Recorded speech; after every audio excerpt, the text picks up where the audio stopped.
You're right there. Well, I decided to upgrade my battery options even more. Sadly, because my Tracer, my lovely, dependable old Tracer LifePO4 battery, which I got back in 2016, has finally bitten the dust.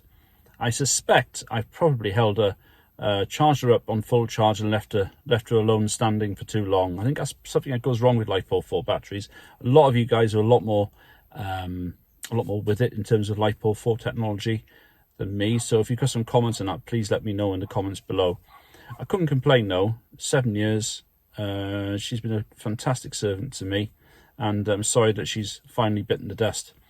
Basically, she doesn't hold voltage. You charge her up fully, then you key up, and literally she just drops down to about 10 volts straight away. So radios obviously don't like that, which is a shame. I'm not going to open her up. She's pretty much sealed unit anyway, and I've had my money's worth out of her, and I'm pretty happy with her. So you may remember from a previous video, I'll put a link up there somewhere, I got an Ultramax battery to pair up with her anyway, which is also a 22 amp hour, which I'll be very, very pleased with indeed. And I got her in the back of the car here somewhere, underneath all my junk, because I got lots of radio stuff in the back of the car.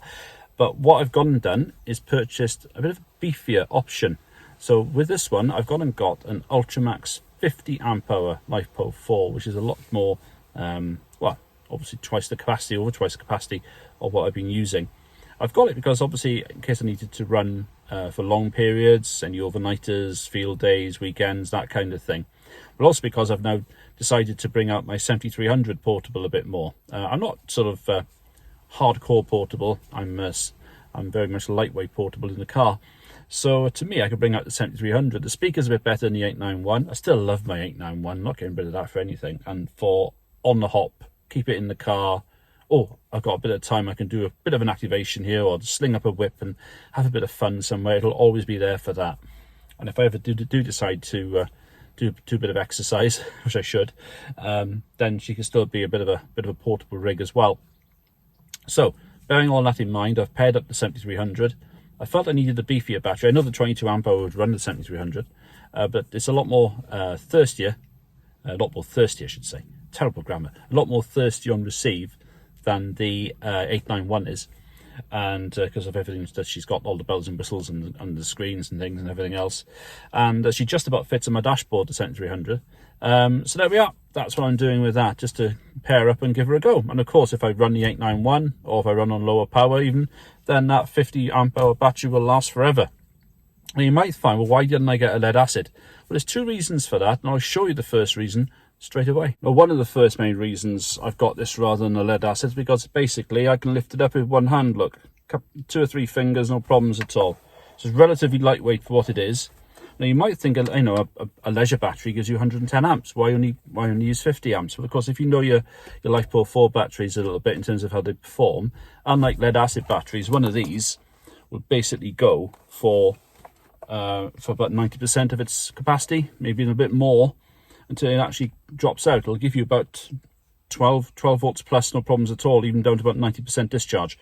You go to a lead acid battery, you shouldn't really go further than about half its capacity, because then it goes down to less than 12 volts. It does the battery a lot of harm. These guys are a bit more durable. So effectively a 50 amp hour LifePO4 battery gives you much more, or as much as life, if not more, than a 110 or 100 amp hour lead acid, for God knows how much less weight. I mean, look at this. You can't do this with a lead acid battery, can you? All right, it's much smaller. All right, that's the size of it.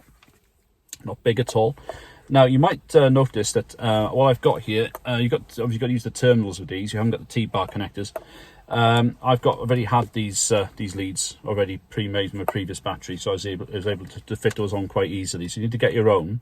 The chargers we shall see here is a bit different to the Ultramax charger. It doesn't just plug into the battery. You've got to use a set of crock clips, but the actual charger unit is pretty similar. It's a bit like a wall wart, or a bit like a like a laptop brick. You plug it in, it charges, it does the job. I think it's about I can't remember what the power of the charger is, how much it actually charges in an hour, but I can dig it out for you, maybe put it on the screen. So overall, very happy. Yeah, it's a good purchase, and as I say, I'm going to put it through its paces over the next few weeks, especially with the 7300, to really give it a bit of a hammering and see how she does. But so far, very happy. And by the way, when you get them about 80% charged. So you can use them out of the box. I prefer just to put mine fully charged and then use it, just to really test it out. It gives just over, I think it's about 14 point something volts when it initially powers up, then it settles down to about 13.5, and then basically from then on that's fine. When I did plug it into the AZO 891, plugged into it straight out the box, this is straight out the box, it gave about 13 volts. So there we are. That's about right for about 80% discharge, I think. So overall, there we are. That's the purchase, and I'll be giving a thorough review and going over the next few weeks. Thanks for watching. I'll put a link below to where I found it. As you can see from the link, it's not the cheapest thing, but I think for what it gives you in terms of portability, lightweight, it's lightweight, and it's LifePO4 technology, it's performance. I'm really looking forward to using it. Catch you again for another one, and take care. Bye bye.